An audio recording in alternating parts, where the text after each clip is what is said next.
If only this feeling wasn't here, only then can I do the things that I wanted to do. But that's the trap. Your anxiety is not the problem. Your mindset is. It's the realization that the feeling doesn't need to go for you to become the person that you want to be. In fact, it doesn't even work that way. You have to become the person with the anxiety, not without it. Because the more you condition yourself to wait until you feel ready, you're programming your mind to stay stuck, essentially, like a recluse. You're reinforcing the prison that you're in. And how do I know this? Because I've done that. I was waiting and waiting. Years was going by until it hit me. Hit me the way it's probably hitting you right now. That feeling will never go away. Your anxiety almost becomes a crutch for you to stay where you are. But in your head, you tell yourself, I'm trying to get rid of it. But what's really happening is your own mind is using your anxiety as the story of why you cannot go anywhere, do anything, or become the person that you want to be. Because ultimately, it serves your mind's purpose, which is to keep you safe and comfortable, away from danger. Because your mind has started to believe that other people, circumstances, who you want to be, your goals, your dreams, everything is too dangerous, too scary. We don't want to go there. We want to stay right here because right here is familiar, it's comfortable, it's safe. But you're miserable. It's misery. Every single day goes by and you just feel darker and darker and darker. And the moment you choose to do anything, you might feel motivated mentally, but when it comes to actually taking the step, you get paralyzed. You freeze.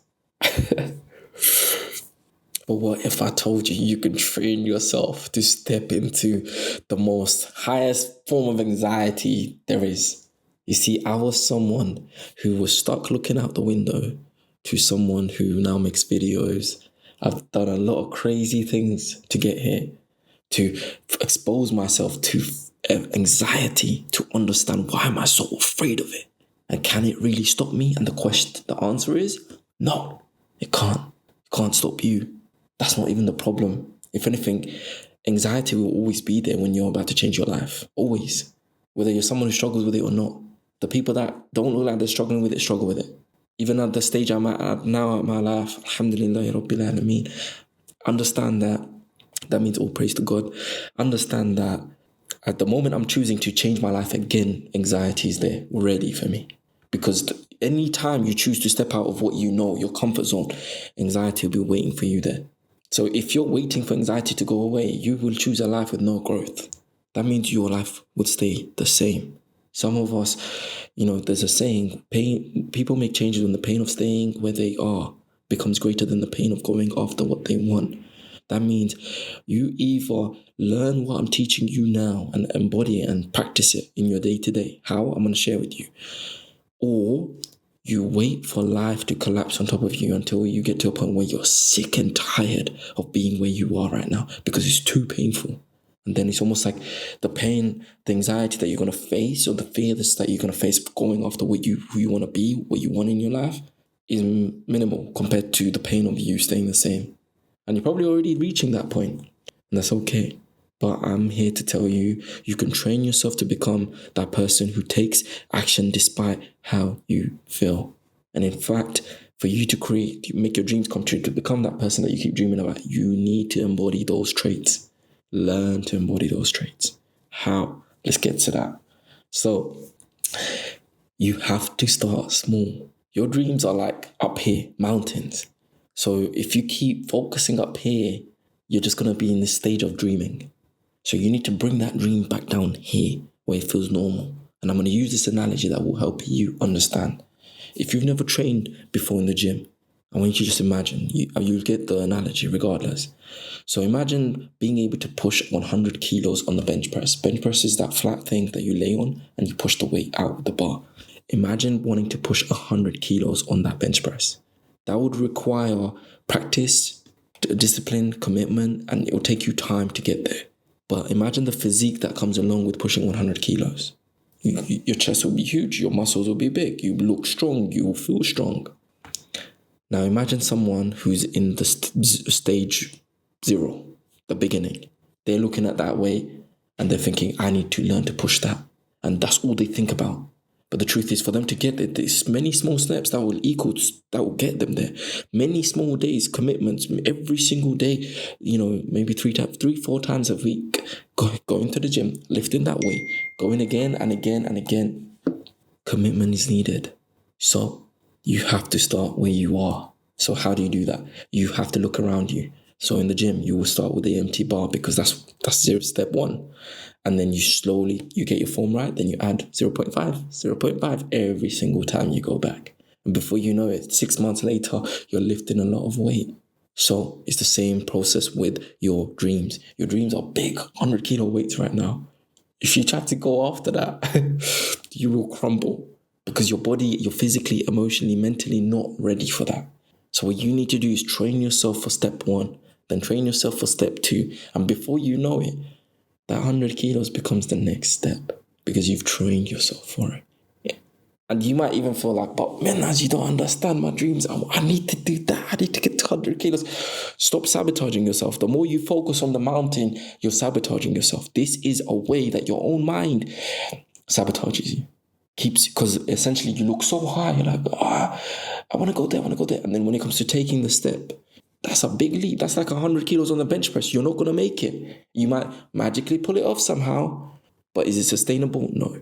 The bounce back is real when you do that. The bounce back, what does that mean? Your foundation, your mind, your subconscious mind is used to your current reality. So when you introduce changes, it has to be gradually. If you introduce a massive change, you will bounce back to what is normal because that feels safe.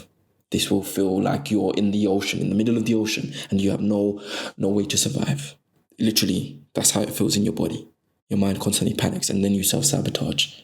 You will take yourself back to what you're used to. So you have to raise the bar of what you're used to. And this takes time. Small steps. So I want you to look around you today. What's one thing you can do today? What's one rep you can do today that will help you build that muscle for you to step into discomfort again and again? And I swear that's the same thing I did. For me to get to this stage, recording videos, alhamdulillah, for me to get to the stage where I'm married now, there's so many things that I've done to get here, bro. So many little steps that I've taken. Hundreds and hundreds of videos that I've made. Hundreds of podcast episodes that I've failed. So many small steps again and again and again until this feels normal. At one point, I used to hate recording my own face on camera. Like, it was so bad. So much anxiety used to come up. Now it's just normal. There's still challenges to it because now I'm looking at it from a different angle. But this part feels normal. Like, I don't feel anxious right now about this. But at one point, I felt like there was something in my throat. I used to look at the footage after recording and delete it again and again because I used to hate the way my skin looked and my face looked. It was just weird.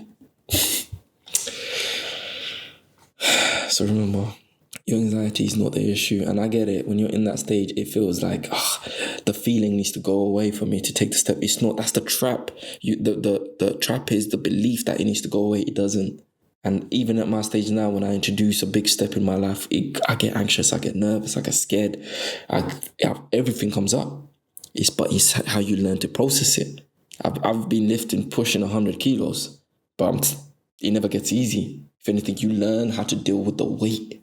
And sometimes you take a break. So you have to come back and lift 90, 80 kilos until your body can handle 100 kilos again. It's the same thing with anything in life. Your muscle, the muscle to able to handle pressure, tension, anxiety, comes from training it. So you just simply have a low tolerance of how much you can handle.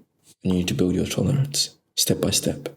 And you start with the things that you're afraid to do. And it might be the simplest things. It might be cleaning out your room because it makes you anxious, uncomfortable. It might be taking a walk because it makes you uncomfortable. Do not compare your challenges to someone else's. Your challenges might be minuscule compared to someone else's, but it might be huge for you. For me, even leaving the home was terrifying. First time I left the house, I kept my head down. When we went to the shop, my brother forced me to go to the shop. I couldn't even lift my head up to look at the shopkeeper. The guy at the back behind the store, I couldn't. And I remember my brother looking at me thinking, "Bro, what happened to you, bro?" So I get it. So start small. Train your body. And if there's literally nothing you can do right now, here's one. Go to the shower After you showered, turn it to cold and breathe. And do not leave that shower until you feel peace and calm. Because initially your body will panic. And essentially what you're doing here is you're training your brain to be able to calm yourself down in high panic situations. And this is the same thing. You're training your body to be able to handle discomfort and anxiety. I hope this helps. So drop me a comment down below. Send me a DM. I'm literally here to help. And if you're in a situation where, you think you need to get rid of this feeling, or you're going to wait till motivation comes, or, until you feel ready because you're about to do something big in your life, it will never come. And if you're struggling to take that big step, then take the small steps. And if you keep telling yourself, but no, I need to take the big steps, you're self-sabotaging, because this is your mind's way of sabotaging you and keeping you stuck. You're so fixated on the mountain, you haven't even taken the first step towards it. So take the first step and completely focus on the small steps. And before you know it, the big step becomes the small step. Because once you get there, you realize there's so much more to achieve. So do not fixate on that goal, on the big mountain. Focus on the first 5 steps you can take today. I hope this helps. I'll see you guys in the next one. Boom.